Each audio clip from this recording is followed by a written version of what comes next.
Bonjour à toutes. Donc, nous allons aborder, alors bien sûr très rapidement, l'ensemble des statuts juridiques et l'impact que cela peut avoir sur le montant de vos cotisations et votre protection sociale. Bien évidemment, après, on pourra vous recevoir sur notre stand. On est dans la partie pôle création, tout à fait au fond, pour répondre à vos questions plus personnelles. Peut-être un rappel d'abord de savoir à quoi ça sert l'URSSAF. Et à quoi ça sert surtout de payer des cotisations, parce qu'on se dit oui, je paie beaucoup, mais je sais pas à quoi ça sert. Bien, ce qu'il faut savoir, c'est qu'une des missions principales de l'URSSAF, c'est de collecter toutes les cotisations et les contributions sociales déjà de l'ensemble des salariés du régime général, mais aussi d'un très grand nombre d'indépendants. Et c'est surtout de savoir les reverser en moins de 5 heures à tous les organismes qui vous verseront vos prestations, que ce soit la famille, que ce soit la santé, que ce soit la retraite, que ce soit la formation professionnelle. Aujourd'hui, on collecte à peu près pour 900 partenaires. Donc nous, notre rôle, c'est vraiment d'être en capacité d'encaisser, bien évidemment, mais de reverser très rapidement et de répartir entre les organismes pour que vous puissiez bénéficier d'une protection sociale. Et c'est comme ça qu'on garantit le financement du modèle social qu'on a en France, le financement de la sécurité sociale. Voilà, s'il y a une mission à garder aujourd'hui, ça serait peut-être celle-là, et ça vous éclairera un peu sur pourquoi vous payez des cotisations et des contributions sociales. Ensuite, au niveau de vos interlocuteurs, pour la plupart d'entre vous, vous allez avoir des organismes qui sont connus, l'URSSAF, où nous allons devenir votre partenaire, avec, selon la création d'activités que vous allez faire, vous aurez un site de référence qui sera soit ursaf.fr, soit autoentrepreneur.ursaf, et j'insiste bien, .fr. Ensuite, au niveau de l'assurance maladie, vous allez rester à la caisse primaire d'assurance maladie à laquelle vous êtes, donc vous aurez juste une mise à jour de votre carte vitale et vous n'avez rien à faire, ça se fera automatiquement. Et enfin, pour l'assurance retraite, pour la plupart d'entre vous, vous allez être à la CARSAT, c'est-à-dire que c'est déjà l'assurance retraite qui gère votre retraite de base quand vous êtes salarié. Et bien, quand vous devenez indépendant, ça sera également votre organisme de retraite complémentaire. Simplement, pour certaines professions qui relèvent de la CIPAV pour les auto-entrepreneurs, puisque seules les professions libérales qui relèvent de la CIPAV, alors il y en a juste 21, ça va aussi bien de l'architecte au psychologue, psychothérapeute, diététicien, guide conférencier, moniteur de ski, voilà, il y a à peu près 21 professions. Ce seront les mêmes organismes, sauf que pour la retraite, votre interlocuteur sera la CIPAV, même si vous paierez quand même la totalité de vos cotisations auprès de l'URSSAF et qu'encore une fois, on répartira. Alors, les grands principes, c'est que en fonction de votre statut juridique et du régime fiscal que vous allez choisir ou qui vous sera imposé, puisque si vous êtes auto-entrepreneur, eh bien le régime fiscal, c'est obligatoirement le régime fiscal de la micro-entreprise, eh bien vous allez avoir, en fonction de ce statut juridique et de ce régime fiscal, une protection sociale, un calcul de cotisation et un montant de cotisation qui seront différents.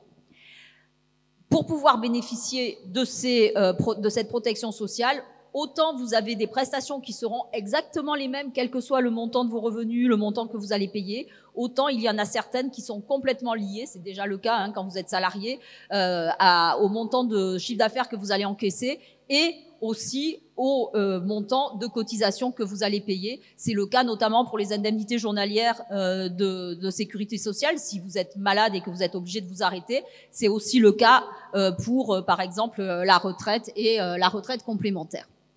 Selon votre situation en début d'activité, vous pouvez bénéficier de ce qu'on appelle l'ACRE, c'est l'aide à la création, à la reprise d'entreprise. Alors à ne pas confondre avec l'ARE, les allocations de retour à l'emploi de Pôle emploi, ou à l'ARS, à Pôle emploi aussi, qui est 45% du capital social que vous pouvez prendre quand vous créez une entreprise. L'ACRE, en ce qui nous concerne, c'est la possibilité d'avoir des exonérations de cotisations sociales la première année. Si vous êtes auto-entrepreneur, c'est un taux réduit de 50% entre le moment où vous créez jusqu'à la fin du 3e trimestre suivant. Si vous êtes dans une autre structure juridique, ça se fait de façon automatique puisque les auto-entrepreneurs sont encore obligés de faire partie d'une liste de bénéficiaires et de compléter un formulaire. Pour les autres, c'est automatique et c'est 1 an de date à date avec un certain nombre de cotisations qui sont exonérées, mais c'est toujours intéressant de pouvoir en bénéficier.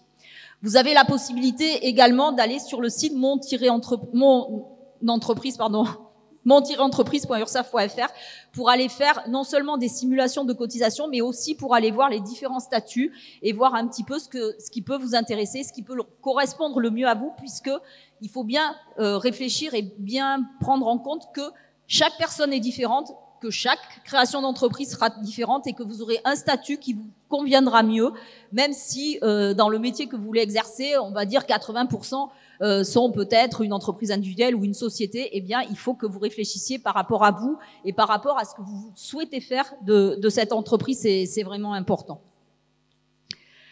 Alors le statut juridique, on a plusieurs cas. On peut être soit tout seul, soit à plusieurs. En ce qui nous concerne, on a deux grands pôles. On a les travailleurs non salariés. Les travailleurs non salariés, ça va être les entreprises individuelles, les auto-entrepreneurs. Ce sera aussi, si vous créez une URL ou une SRL, que vous êtes gérante majoritaire, vous serez considéré comme un travailleur non salarié.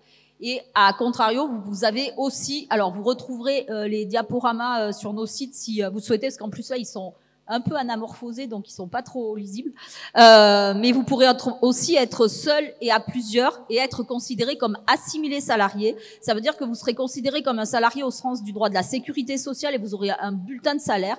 La seule chose qui sera différente, c'est que comme tous les créateurs d'entreprises, vous n'aurez plus droit au chômage, vous ne vous ouvrirez plus de droit à l'assurance chômage. Vous garderez bien sûr tous les droits que vous avez acquis en tant que salarié auparavant, mais vous ne vous ouvrirez plus de droits. Et là, ça sera le cas pour toutes les personnes qui vont se créer en SASU ou en SAS ou qui seront gérants minoritaires ou égalitaires de SARL. Au niveau du régime fiscal, alors on a dit, hein, les auto-entrepreneurs, c'est le régime fiscal de la micro-entreprise. Pour les autres, c'est le régime du réel. Et une fois qu'on a choisi le régime du réel, on a encore un choix à faire d'être soit à l'impôt sur le revenu, soit à l'impôt sur les sociétés. Alors bien sûr, en fonction de votre prévisionnel, en fonction de votre activité, il y aura des choix qui s'imposeront d'eux-mêmes. Mais au niveau de chaque structure, vous avez la possibilité aujourd'hui de faire ce choix entre l'impôt sur le revenu ou la société, ce qui n'était pas le cas jusqu'à l'année dernière pour les entreprises individuelles classiques. Donc ça, c'est vraiment une avancée, étant donné que le calcul de vos cotisations se fait pas de la même façon que vous soyez à l'impôt sur le revenu ou à l'impôt sur la société. Alors en gros, on a deux principaux régimes et trois cas.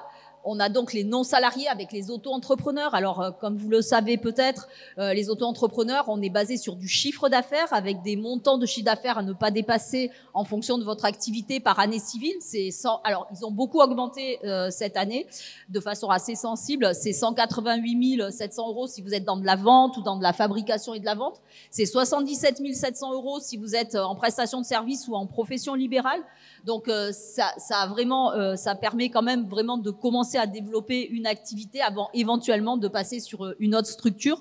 Ensuite, vous êtes en franchise de TVA, ça veut dire que jusqu'à certains seuils que vous pouvez découvrir, vous n'allez pas facturer la TVA à vos clients, mais vous ne la récupérerez pas non plus sur les achats que vous ferez. Et si vous dépassez ces seuils de TVA, eh bien à partir de là, vous devrez facturer de la TVA à vos clients, mais vous pourrez aussi la récupérer sur les achats que vous allez faire. Ensuite, vous avez ce qu'on a dit, hein, la possibilité. On peut pas faire quelque chose sur l'affichage parce que d'obtenir l'ACRE. Moi, ça m'est égal, mais pour lire, c'est un peu compliqué pour les personnes. Vous allez pouvoir bénéficier de l'ACRE et ça veut dire donc plus vous allez commencer en début de trimestre et plus l'ACRE pourra être appliqué sur une année civile complète. C'est-à-dire on est absolument dans le bon mois, on est au mois de mars, on est le dernier mois du premier trimestre, ça veut dire que si vous créez aujourd'hui que vous demandez l'ACRE, eh bien vous l'aurez jusqu'au 31 décembre 2023. Si vous attendez le 1er avril, ce sera jusqu'au 31 mars 2024. Donc, s'il n'y a rien qui vous oblige à créer d'ici la fin du mois de mars, attendez plutôt début avril pour bénéficier de ce taux réduit de 50% par rapport aux cotisations sociales auxquelles il faudra ajouter, alors les 50%, ça fait que selon votre activité, vous serez à 6,2% si vous êtes dans de la vente ou vous serez à 10,6% pour les autres activités, auxquelles on rajoutera une contribution à la formation professionnelle de 0,10 pour les commerçants, 0,20 pour les professions libérales et 0,30 pour les artisans. Et après, bien sûr, cette période d'ACRE, on arrive aux taux globaux qui sont au taux plein de 12,3% pour le moment pour la vente, de 21,10 si vous êtes en prestation de services en bénéfices non commerciaux, les BNC, ou à 21,20 si vous êtes en profession libérale réglementée relevant de la CIPAV ou en BIC, en bénéfices industriels et commerciaux.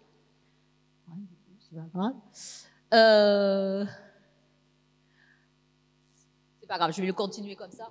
Ce qu'il faut savoir aussi dans les principaux critères, c'est que en tant qu'auto-entrepreneur, vous ne pouvez déduire aucune charge, rien. Pas l'abonnement de téléphone, pas les déplacements, pas les achats que vous faites.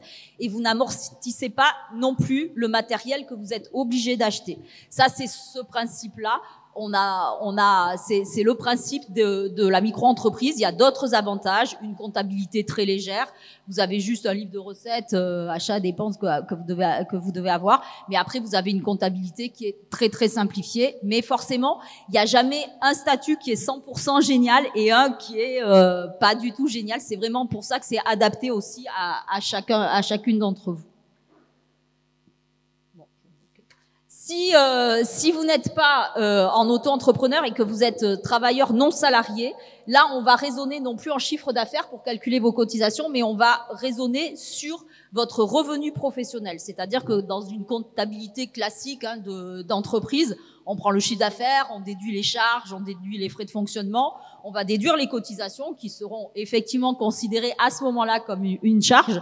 Et sur votre revenu professionnel, on va appliquer un taux de cotisation où vous allez cotiser, qui sera à peu près de 50%, où vous allez cotiser pour maladie, maternité, invalidité, décès, les indemnités journalières, la retraite de base, la retraite complémentaire, les allocations familiales, la CSG-CRDS parce que c'est dans le package aussi, la formation professionnelle. Voilà, principalement. La seule chose qu'il faut savoir, c'est que quand vous êtes non salarié, hors auto-entrepreneur, aussi, c'est que même si vous gagnez très bien votre vie, et ça c'est historiquement, c'est une volonté des travailleurs indépendants, c'est que l'idée était plutôt d'avoir une protection sociale de base correcte, mais plutôt à la carte, c'est-à-dire avec des protections qui ne sont pas prévues à la base, c'est le cas pour la prévoyance, pour les accidents du travail, mais que l'on peut prendre au fur et à mesure quand on peut ou quand on a un peu développé, quand on a la possibilité de prendre de la protection sociale complémentaire. Ça, on est plutôt comme ça. Et les travailleurs non salariés, même si vous gagnez très bien votre vie, vous ne serez jamais considéré comme un cadre. Donc au niveau de la retraite complémentaire, vous aurez toujours des points moins importants qu'une personne qui serait salariée ou qui serait assimilée salariée et qui, elle, serait considérée comme cadre et vous auriez des points de retraite complémentaires. Bon, tout ça, ça se calcule. Il y a des possibilités de remplacement, mais il faut juste le savoir au départ. Ah, c'est revenu. Ensuite, si vous n'êtes pas travailleur non salarié, vous êtes assimilé salarié. Donc je résume, hein, c'est toujours les présidents de SASU, de SAS, les directeurs généraux de SAS ou les gérants minoritaires ou égalitaires de SARL. Dans ce cas-là, vous êtes assimilé salarié, vous êtes considéré comme un cadre dès le premier euro, par contre, de versement de votre salaire. Donc on a une protection sociale beaucoup plus globale et complète dès le départ, qui coûte bien évidemment plus cher puisqu'elle est à peu près à 80% du salaire net, parce qu'il y a énormément de cotisations qui sont prévues, ne serait-ce que justement la prévoyance, que ne serait-ce que les accidents du travail, le FNAL pour l'allocation logement, la solidarité, la mutuelle qui est intégrée, puisque vous êtes obligé dans les entreprises maintenant, comme vos employeurs étaient obligés de le faire, d'avoir une mutuelle d'entreprise. Donc tout ça, ça fait que bien évidemment c'est beaucoup plus global, mais on va dire c'est une base, c'est une raison. Il y a des personnes qui préfèrent être dans ce système-là pour tout un tas de raisons, parce que ça arrive à un moment de leur vie où c'est plus intéressant, ou parce que peut-être il y a des pathologies qui font que c'est peut-être mieux de rester dans ce système-là. Les grosses différences entre les deux, entre les non-salariés et les assimilés salariés, c'est que d'un côté, si vous ne vous versez pas de salaire en tant qu'assimilé salarié, vous ne payez pas de cotisation. C'est comme le principe des auto-entrepreneurs, si vous encaissez 0 de chiffre d'affaires, vous ne payez pas de cotisation. Pour les non-salariés, c'est différent puisque même si vous gagnez 0, vous avez toujours des cotisations minimales à payer qui sont à peu près de 1 200 €. Pourquoi ? Parce que ça vous permettra quand même d'avoir une protection sociale de base. 3 trimestres de retraite validés obligatoirement, un peu d'invalidité décès, un peu d'indemnité journalière et la formation professionnelle. Donc vous voyez que selon les cas, il y a toujours des avantages d'un côté et toujours des inconvénients de l'autre. Donc forcément en SAS, si on crée une SAS, en fait, l'avantage c'est que par exemple si vous êtes demandeur d'emploi, que vous avez encore des allocations pendant 12, 24 mois, eh bien, ou 18 mois pour les plus récents, eh bien, ça peut vous permettre de ne pas vous verser de salaire pour asseoir un peu les fondations de votre société. Mais c'est pas grave parce que vous avez quand même encore une protection sociale qui suit avec les allocations. Par contre, le jour où vous n'avez plus Pôle emploi, vous n'avez plus rien, il faut bien que ce soit pris par un autre relais. Et là, à partir de là, il faudra vous verser des salaires. Si vous êtes non salarié, vous avez toujours cette partie de cotisation minimale. Quand on est non assimilé salarié, comme je vous disais, vous êtes vraiment comme un salarié au sens du droit de la Sécu, donc il faudra faire une déclaration, comme faisait votre employeur tous les mois, qui s'appelle une déclaration sociale nominative, qui va permettre d'établir le bulletin de paie, d'établir aussi le montant des cotisations à payer. Eh bien, il y a deux façons de le faire parce que c'est quand même quelque chose d'assez complexe avec un logiciel aussi assez onéreux et complexe à paramétrer. Donc, on le fait rarement quand on est tout seul ou quand on est à deux. Donc, on peut le confier soit à un tiers déclarant qui peut être votre expert comptable ou qui peut être une société qui gère de la paie. Ou alors, vous pouvez aussi adhérer à une offre de service de l'URSSAF qui s'appelle le titre emploi service entreprise. C'est complètement gratuit et à partir de vos déclarations, on vous fait les bulletins de paie gratuitement. Vous payez toutes les cotisations de protection sociale, encore une fois à l'URSSAF, on se charge de les répartir et on vous fait un certain nombre de documents dans l'année qui vous permettent de les transmettre pour la personne qui fait la comptabilité de la société. Donc ça peut être un avantage aussi pour vous, ou même si vous avez des salariés, on peut prendre en charge aussi vos salariés à ce niveau-là. Au niveau de la protection sociale, je vous le disais tout à l'heure, il y a certaines choses qui sont exactement les mêmes, quel que soit votre statut. Ça va être quand vous allez chez le médecin, quand vous achetez des médicaments avec une ordonnance, si vous avez besoin d'être hospitalisé, la base sécu de remboursement sera exactement la même que n'importe qui. En revanche, sur les indemnités journalières, on est complètement différent puisque quand on est salarié, c'est calculé sur les 3 derniers mois. Quand vous êtes travailleur non salarié, c'est sur les 3 dernières années. D'où l'importance, dans un premier temps, si vous pouvez, de prendre de la prévoyance en complément pour pouvoir venir compléter ces indemnités journalières qui, malheureusement, si une des années, parce que c'était le début, parce qu'il fallait un peu de temps pour développer, ce qui est normal, ça peut vous faire chuter énormément le prix de cette indemnité journalière. Donc, c'est intéressant de pouvoir avoir quelque chose qui va venir compléter ces indemnités journalières. Les allocations familiales, ça sera exactement la même chose que pour tout le monde. Ensuite, pour la retraite de base, en ce qui concerne les artisans, les commerçants et les professions libérales non réglementées, on est encore aujourd'hui sur la même réforme que les salariés, c'est-à-dire 50% du revenu moyen des 25 meilleures années. C'est exactement la même chose. Sur la retraite complémentaire, en revanche, on est sur des différences parce que, encore une fois, d'un côté, on est non salarié, donc on a des points moins importants en fonction de son revenu. Côté assimilé salarié, on est comme un cadre, donc là, on a des points qui sont complémentaires, mais le montant des points n'est pas tout à fait le même. En ce qui concerne la maternité, là, on est vraiment calé comme sur les salariés, et il y a même un petit avantage pour les mamans non salariées, puisque vous pouvez bénéficier en plus d'une allocation forfaitaire de repos maternel qui n'existe pas pour les salariés. Ce qui est pas pareil, c'est en dehors des indemnités journalières, je vous le disais, c'est la cotisation accident du travail, maladie professionnelle. Alors, faites attention parce qu'on a quelquefois l'impression, non, moi je suis pas concernée, etc. On est tous concernés par un accident, ne serait-ce qu'un accident de trajet. Pendant votre travail, c'est un accident du travail. Donc faites attention, ça c'est une assurance volontaire que vous pouvez prendre auprès de la caisse primaire d'assurance maladie.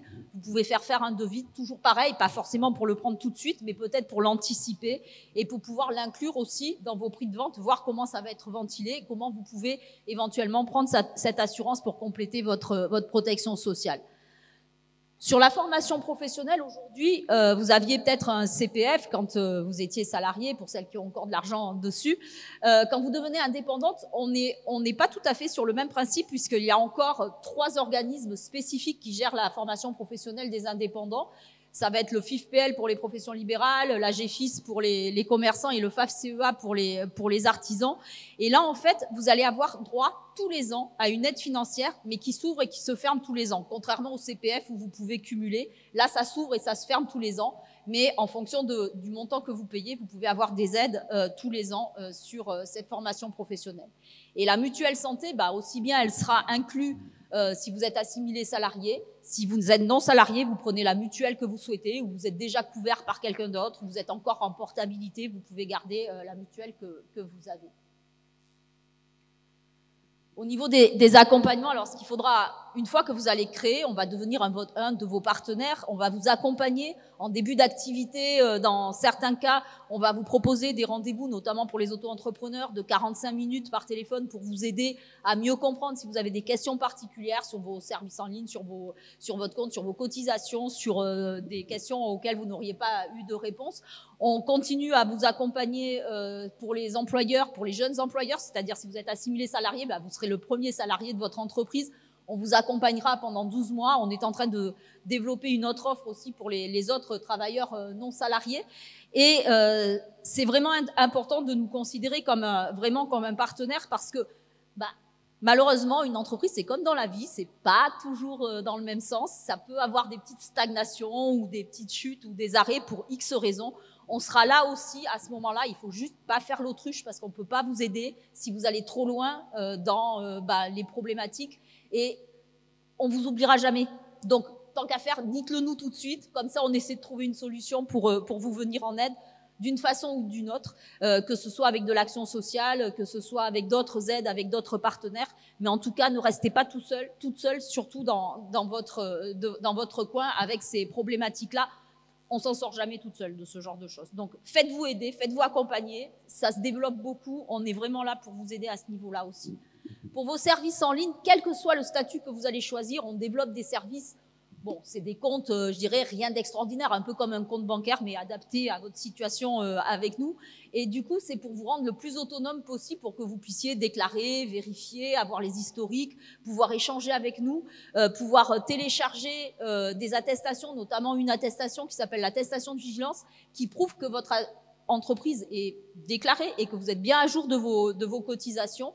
Et du coup, vous allez avoir énormément de partenaires qui vont vous le demander au départ. Vos fournisseurs, si vous faites de la sous-traitance, si vous travaillez avec des partenaires, vos clients peuvent vous le demander si vous répondez à des marchés publics.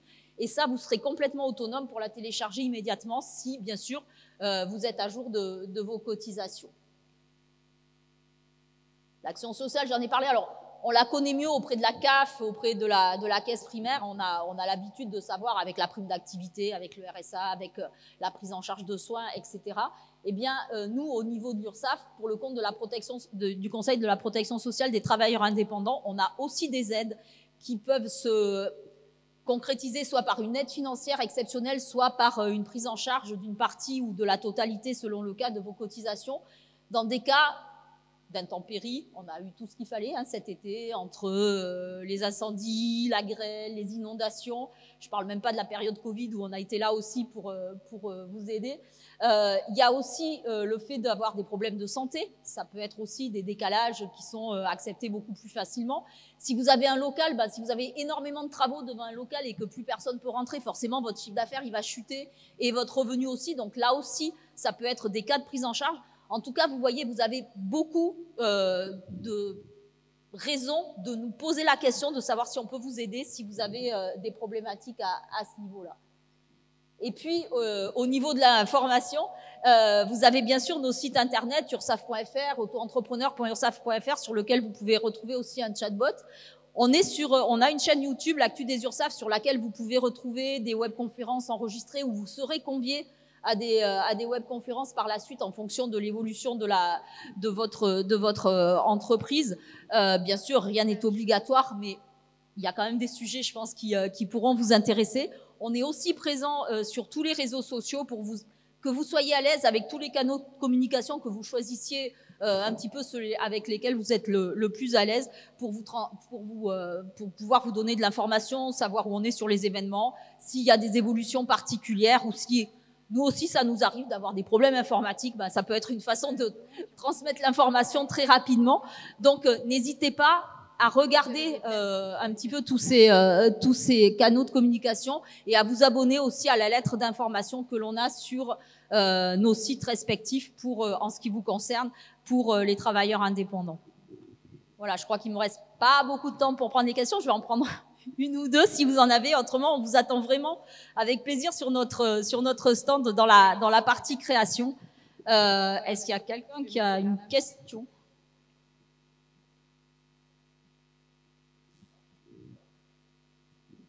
Non. En plus, je suis vraiment dans les temps. Alors, On vous attend encore une fois. Si vous avez des questions perso, en tout cas, je vous souhaite beaucoup de réussite dans tous vos projets et je vous souhaite une bonne fin de salon. Merci.